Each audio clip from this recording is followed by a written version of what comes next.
მოცემული გვაქვს 3 ერთმანეთისგან განსხვავებული ფუნქცია, ერთმანეთისგან განსხვავებული სახით. პირველ შემთხვევაში, როგორც ხედავთ, მოცემული არის ეს ფორმულის სახით f(x), რომელიც არის x კვადრატს მინუს 1. მეორე ფუნქცია არის რაღაც t-ცვლადის f ფუნქციის შეტანით ვიღებთ ახალ რიცხვის მნიშვნელობებს და ამ მონაცემებით შეგვიძლია ვიმსჯელოთ უკვე ზოგადად ფუნქციაზე, ხოლო მესამე არის h(x)-ის გრაფიკი, სიტყვაზე თუ x უდრის 3-ს, ამ შემთხვევაში h(x) უდრის 0-ს, თუ x უდრის 2-ს, h(x) უდრის 1-ს და ასე შემდეგ, რაც გვაძლევს h(x)-ის მოდელს. ჩვენ დღევანდელი თემა არის ფუნქციათა კომპოზიცია და მოდი დავიწყოთ ერთი მარტივი მაგალითით, რითაც მივხვდებით ზოგადად ars თუ რა არის ფუნქციათა კომპოზიცია. განვიხილოთ ერთი მაგალითი, როგორც ვთქვით, სიტყვაზე უნდა ვიპოვოთ f(g)2-სა. როგორც ხედავთ, ეს მართლაც კომპოზიცია არის, რადგან ვიყენებთ ორი ფუნქციის მონაცემებს იმისთვის, რომ გამოვსახოთ f(g)2-სა და დავიწყოთ. პირველ რიგში უნდა შევიტანოთ 2 g ფუნქციაში. და რასაც მივიღებთ, ეს იქნება g2-სა. ეს არის სწორედ არსი g2-ს, რომ 2 შეგვაქვს ფუნქციაში და ვიღებთ g2-ს. და რა იქნება ეს? t როგორც ხედავთ, ცვლადი, თუ მისი მნიშვნელობა არის 2, შესაბამისად g2-სა იქნება -3. როგორც ხედავთ, გამოისახა g2-სა, შეგვიძლია ეს პირდაპირ ჩავწეროთ როგორც -3 და გვექნება f-3. ანალოგიური პრინციპით, ჩვენ თუ -3-ს შევიტანთ f ფუნქციაში, მივიღებთ რას? f-3-ს. მოდი შევიტანოთ -3, თუ x-ის ნაცვლად ჩვენ ჩავწერთ -3-ს, გვექნება შემდეგი რამ? -3 აყვანილი კვადრატში -1. ეს იგივე რაც 9 - 1 დავდრის 8-ს.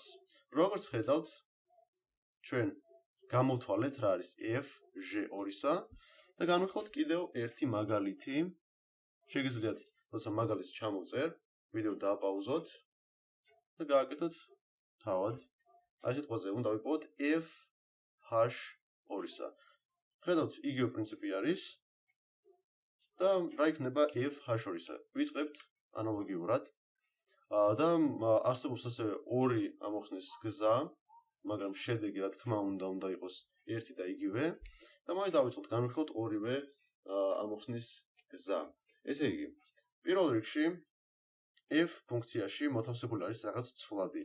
თუ x-ის ნაცვლად ჩავწერთ აი ამ ცვლადს, ანუ h2 აყვანილი კვადრატში -1.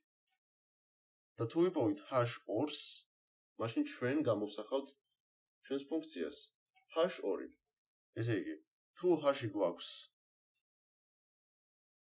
2 x ცვლადი, h(x)-ი გამოდის 1. შესაბამისად, 1-ის კვადრატს -1 ეს იგივეა რაც 0.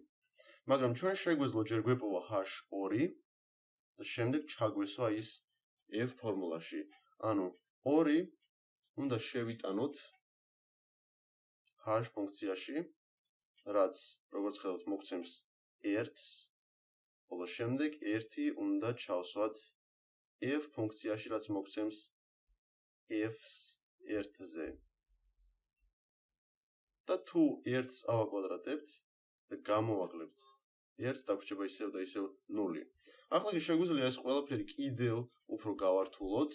აქ ფუნქციათა კომპოზიციაში ჩვენ გვქონდა მხოლოდ 2, ასე ვთქვათ, კომბინაცია, შეგვიძლია დავარქვათ ამ ყველაფერს და განვიხილოთ ეს შემთხვევა თუ დაგჭირდება სიტყვაზე 3 კომბინაცია.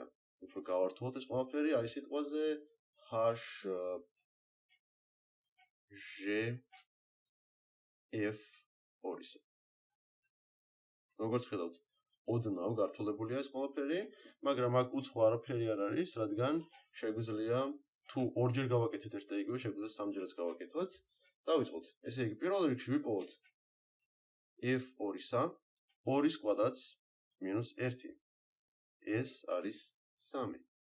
ახლა უნდა ვიპოვოთ g3-სა. როგორც ხედავთ, როდესაც სვლადი არის 3 ჟ 3-ზე გამოვა 4. შესაბამისად ეს ყველაფერი უდრის 4-ს, რაც მარტივდება h 4-მდე, ხოლო რას უდრის h 4-ში? h 4-ში არის -1. შესაბამისად საბოლოო სახე h ჟ f 2-სა გამოვიდა -1.